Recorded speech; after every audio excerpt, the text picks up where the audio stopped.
mau nanya lagi nih Kang, masih tentang leluhur.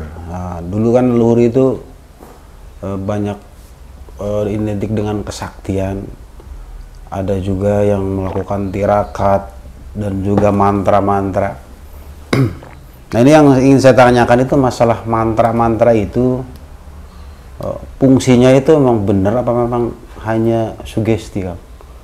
Atau melakukan tirakat itu bisa meningkatkan kesaktian atau gimana gitu Kang? Mohon penjelasannya.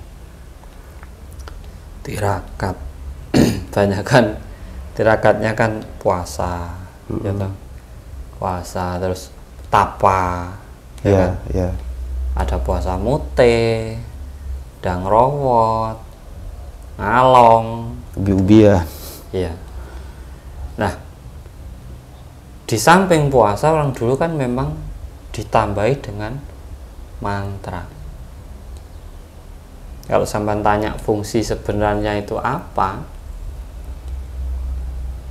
tirakat itu sebenarnya kan fungsinya mengembalikan kesadaran diri, ya kan?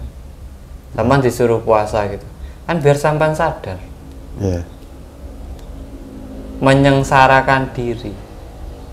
Orang itu kalau sengsara kan sadar, Benar. ya kan? Orang itu kalau susah kan sadar, Iya. Apalagi kalau lapar. makanya orang-orang dulu itu rajin berpuasa. Iya. Biar apa? Selalu sadar diri gitu. Iya. Terus mantranya itu mestinya apa? Itu menambah keyakinan diri. Ya bisa dibilang itu tadi sugesti. Untuk orang-orang yang belum mengenal dirinya, untuk orang-orang yang belum memiliki keyakinan diri yang tinggi, itu butuh mas mantra. Butuh mantra. Ya, berarti nyambung kepada yang tema tadi untuk menguatkan pikiran juga ya kan? Iya, menguatkan keyakinan diri. Kalau saya pakai mantra ini saya nanti akan kebal kan gitu. Siap. Kalau saya pakai mantra ini saya punya tenaga dalam kan gitu kan. Kalau saya pakai mantra ini akek saya ini akan melindungi saya kan gitu. Itu kan hanya sugesti. Iya. Menambah rasa kepercayaan diri. Yang bikin sakti itu kan bukan mantranya, orangnya sendiri. Contoh aja lah, keris itu dibilang sakti karena dulu yang membawanya, bukan karena kerisnya, karena yang membawanya. Naga Siluman itu ini pusakanya Pangeran Diponegoro kan itu. Iya. Wah, pasti sakti kan loh, ya kan Pak? Iya. Itu juga sugesti. Terus kita bawa dengan keyakinan diri yang tinggi bahwa ini pusaka dari leluhur yang luar biasa. Akhirnya kita pun memiliki rasa kepercayaan diri yang luar biasa, toh. Iya, benar-benar. Iya kan? Nah, itulah pinternya leluhur dulu. Benar. Di saat mereka mengajari anak-anak mereka yang tidak yakin, mereka mengasih mantra. Tapi kalau memang diyakini kan benar-benar sakti juga. Yang bikin sakti kan diri kita, dari sugesti kita itu. Saktian itu kan kekuatan dalam diri tuh. Nah, tapi kebanyakan orang itu justru tergantung pada mantra, ya kan? Kalau tidak punya mantra, tidak sakti kata. Iya, benar. Iya kan? Benar. Dan tidak mau menyadari fungsi mantra sendiri itu apa kan gitu. Harusnya kepaham kan. Iya. Itu hanya mensugesti diri kita sendiri. Dan disuruh puasa, suruh tirakat itu memang untuk mengembalikan kesadaran diri kita yang sebenarnya.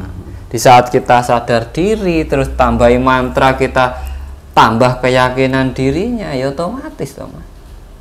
Ya kan? Ya kan sakti. Itu sesuai dengan pengalaman saya juga sih, Kang. Saya pernah disuruh puasa 40 hari baru keluar mantranya. Loh, iya kan? Iya. Harusnya kayak gitu. Iya.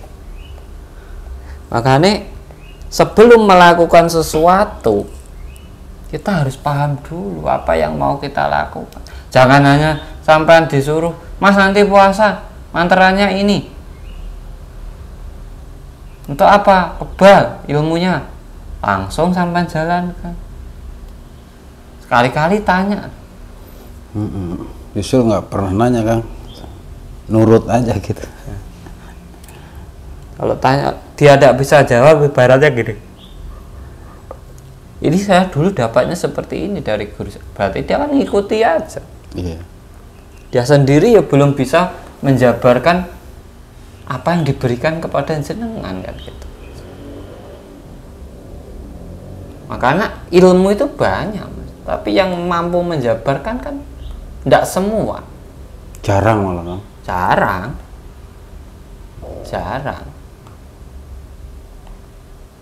Orang itu kalau mau mengkaji dalam itu, makanya tahu sebenarnya hakikat itu. Akhirnya kan makrifat, dekat dengan Gusti. Dan hidupnya tidak akan ragu-ragu, tidak akan khawatir, tidak ada rasa takut dalam dirinya. Iya, betul. Nah, makanya ditambahi aja mantra biar orang percaya kan, tidak takut itu. Iya. Kalau ketakutan tidak jadi kan. Nggak jadi, saya yakin tidak jadi kalau ketakutan. Kalau mantra itu dibuktikan dan terbukti, berarti itu memang udah tertanam di pikiran ya, Kang ya. Mantra itu kunci sebenarnya. Di saat orang-orang tidak memiliki keyakinan, mantra itu sebagai kunci membuka keyakinan pada dirinya. Ibaratnya sebelum dapat mantra itu 30%, di saat dapat mantra bisa jadi 80% loh. Makanya saking yakinnya, ya jadi, Mas. Benar-benar. Kekuatan itu asalnya dari dirinya sendiri kok. Iya. Yang tertutup dibuka kan otomatis langsung. Besar itu. Itu sebenarnya fungsi mantra ataupun tirakat yang sebenar-benarnya. Iya, iya, iya. Jadi pahami dulu, baru kerjakan. Jangan buru-buru mengerjakan tapi kita tidak paham. Nanti akhirnya apa tuh? Bingung juga. Bingung, bener, Kang. Bingung sendiri kita. Bingung juga akhirnya. Contoh lah meditasi. Tidak usah mantra lah, meditasi itu kan diam. Tidak paham melakukan, kan ya bingung. Bingung. Akhirnya banyak pertanyaan gitu. Terus kok juga jadi ini gimana? Kok terjadi ini gimana? Malah terbawa kemana-mana, Kang. Ya itu. Nah, itu saya sering, Kang, kayak gitu dulu. Makanya kalau untuk belajar sampai harus tanya sedetail mungkin kepada yang ngajari jenengan dan pahami. Setelah dipahami baru dilaksanakan. Agar apa? Kita benar-benar tahu fungsi dari puasa dan mantra itu sendiri untuk apa. Sebenarnya ya memang itu untuk kembalikan kesadaran diri, dan ini untuk keyakinan diri. Kesadaran diri dan keyakinan diri apabila menjadi satu, wah itu luar biasa kekuatannya, Mas. Itu sebenarnya udah kekuatan rasa dan pikiran kita sendiri kan gitu. Yang membuat orang sakti itu. Iya, iya, iya. Yang asalnya biasanya lemah jadi berani kan. Karena apa? Sudah pakai mantra ini, dia bilang sudah punya ilmu sudah ini. Sudah tirakat juga. Nah, itu sebenarnya kalau fungsi mantra dan puasa yang sebenarnya. Baik, Kang. Ini terima kasih banyak, Kang. Siap.